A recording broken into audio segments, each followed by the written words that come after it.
जगाला जन्म देणाऱ्या स्त्रीचा स्वतःचा जन्म मात्र अनेकदा नकोसा असतो. इथूनच तिच्या संघर्षाची सुरुवात होते. लोक तिला सहनशक्तीची मूर्ती मानतात, पण खरं तर हे सहनशीलतेचं ओझं तिच्यावर शतकानुशतके लादलेलं एक मूक बंधन होतं. जन्माला आल्यापासूनच हळू बोल, जुळवून घे आणि स्वतःच्या इच्छा मारून जग हेच बाळकडू तिला पाजलं जातं.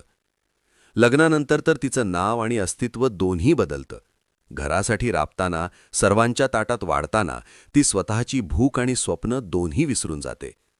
अपमानाचे घोट गिळून शांत राहणं आणि संसाराचा गाडा ओढताना स्वतःची राख रांगोळी करणं हेच तिच्या आयुष्याचं विदारक सत्य होतं. पण या काळोखात तिच्या अस्तित्वाला खऱ्या अर्थानं प्रकाशाची वाट दाखवली ती भारतीय संविधानानं आणि महामानव डॉक्टर बाबासाहेब आंबेडकरांनी. जेव्हा तिला माणूस म्हणूनही किंमत नव्हती, तेव्हा बाबासाहेबांनी आणि संविधानाच्या कलमांद्वारे तिला केवळ जगण्याचा नाही तर स्वाभिमानानं जगण्याचा हक्क मिळवून दिला. तिला शिक्षणाची दारे खुली केली, बापाच्या आणि पतीच्या संपत्तीत हक्क दिला आणि चूल आणि मूल या चक्रातून बाहेर काढून पुरुषाच्या बरोबरीनं उभे केले. आज ती अन्यायाविरुद्ध जो आवाज उठवते, जी भरारी येते, ती केवळ तिच्यातील शक्तीमुळे नाही तर तिच्या पाठीशी खंबीरपणे उभ्या असलेल्या भारताच्या संविधानामुळेच.